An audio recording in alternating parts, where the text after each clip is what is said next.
They say that man does not live by bread alone. But, you gotta have some. So today, let's make bread. Okay, this is the basis for most of my bread products. This is a basic biscuit dough. If you know how to make a basic biscuit dough, fast forward. If you want to know how to make a basic biscuit dough under austere and absolutely filthy conditions, stay tuned. First thing I'm going to have is 3 cups of flour. Just regular old all-purpose flour. I can't afford that fancy, expensive stuff.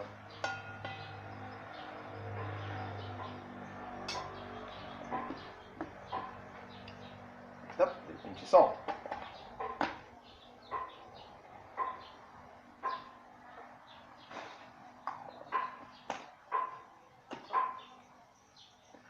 And a half tablespoon of baking powder.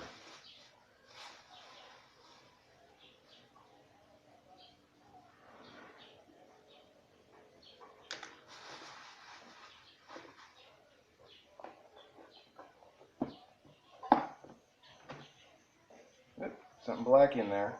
I don't know what it is. I don't care. It doesn't belong in there. Take my favorite mixing spoon. I have 2 spoons in the whole wide world. This is one of them. Mix, mix, mix, mix, mix, mix, mix, mix, mix.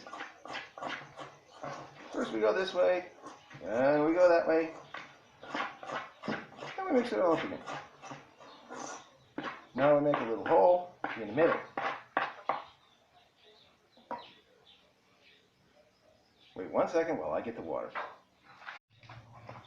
Okay, get the water. You cut the water.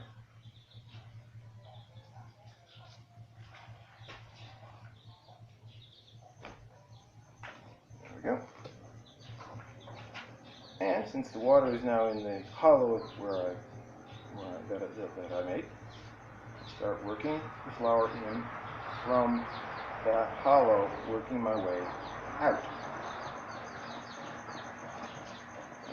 And the water will absorb the flour and it will get very thick.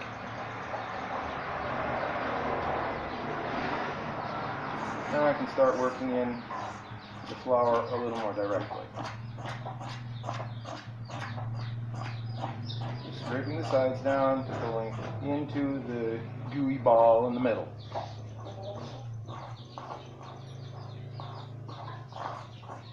Following the spoon around pretty good now. I wish I could show you this, but I don't happen to have a camera up there. The only camera I got is on that thing. Okay. Scrape the spoon clean with my ultra clean finger.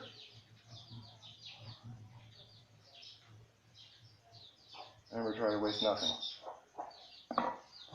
And start kneading the flour in. Do-de-do-de-do-de-do. Some of the stuff will stick to the side, knock it loose, and keep working it in. Now I'm starting to use the heel of my hand instead of just the fingers.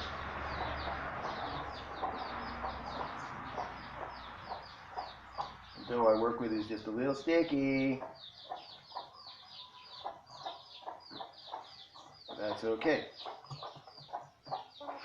If it gets too sticky, a little flour.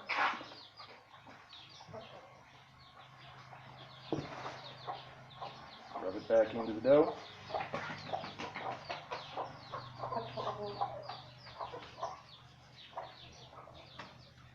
Sprinkle a little flour around.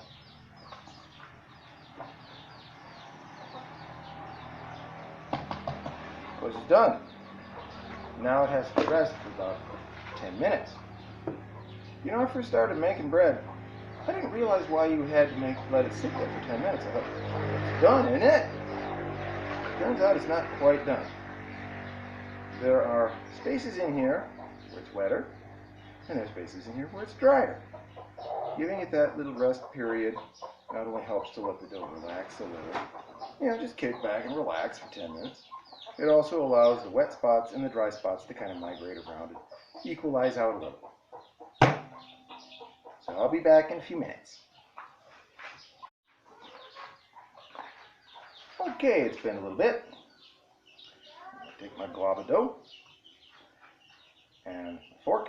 I'm going to use the handle of the fork to cut the bread dough into 8 pieces. Remember, the interior is still all sticky. I can't coat the interior with flour, so I just dip it in my flour box here.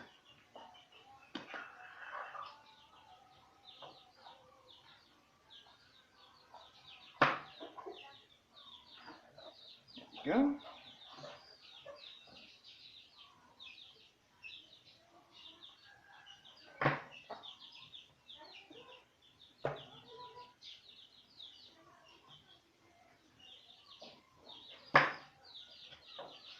Oh, sure, I'm sure if you're the kind of person who can do this machine perfect, that's wonderful.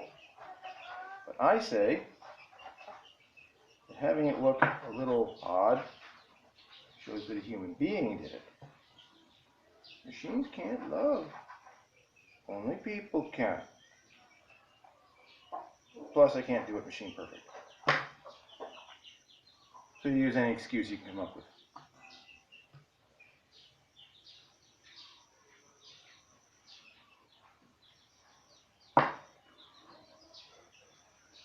Okay, 8 nice neat little pieces.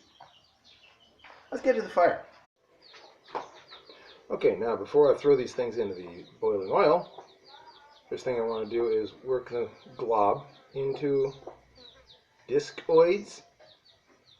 Remember, don't make it perfect. Machines can't love. Only people can. So do it wrong on purpose.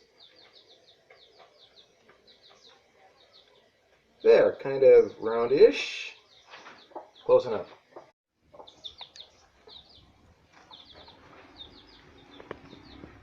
And into the hot oil. Careful, do not get your finger in there. Trust me, I know. Instant second-degree burn, and boy, oh boy, does it hurt.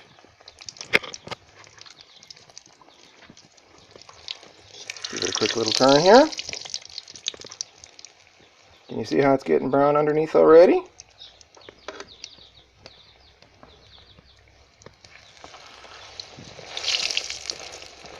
Yeah, this is kind of high-calorie bread, and it does take a little getting used to if you eat a lot of it. But I work hard. Pumping water, chopping wood. Do you do that? Not yet.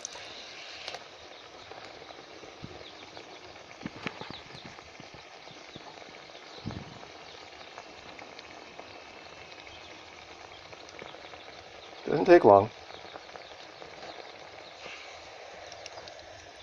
There we go. See the nice golden brown?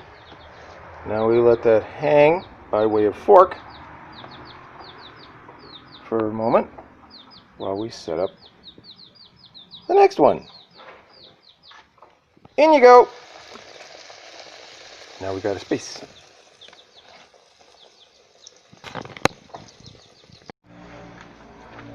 Okay, it's done. It's smoking hot. What do we do with the leftover oil? How about we make some gravy for our biscuits and gravy? First, deglaze the pan. Woo! Just run the water around the outside. Don't dump it right in the middle, because it would explode, and you wouldn't like that. Then we throw in a little piece of ginamos, which is basically salt fermented fish paste. If you go to one of those really fancy expensive food places, you can probably find shrimp paste in a tube. The same basic thing, only it'll cost you a lot more. Around here, this is like the low cost, low quality survival food.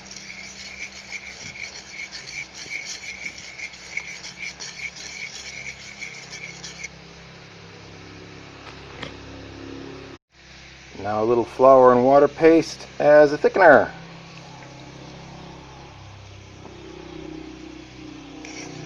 Mixy, mixy, mixy.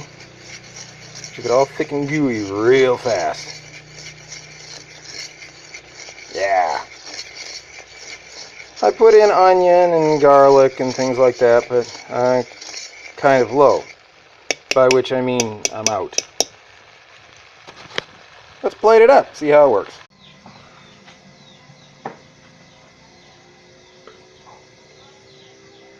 Alright, let's see how it is. Maybe.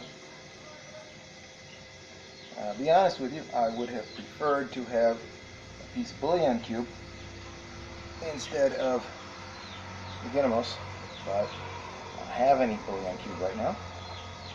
So, you just have to make do with what you got.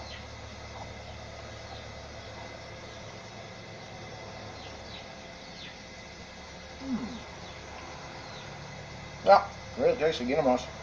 Salty fish. I think I burnt the oil a little too. Oh well.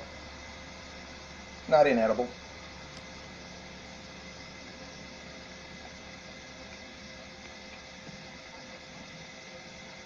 Yeah.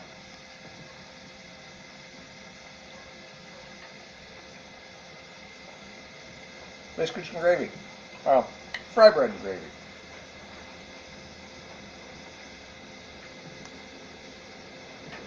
Got to maintain my girlish figure.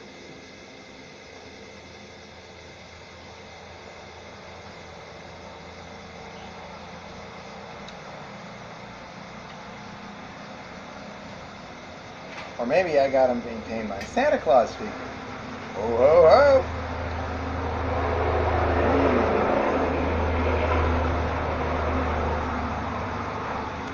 Yeah, the basic bread is good for all kinds of things.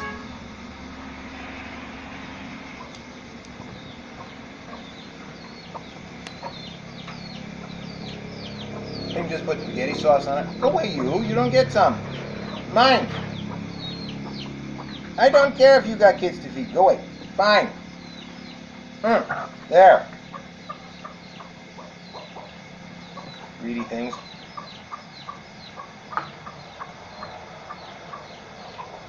Okay, I can put spaghetti sauce on it. Put peanut butter on it. In the episode where I had the egg with the krill, that was the bread that it was on. So you can do all kinds of things with it.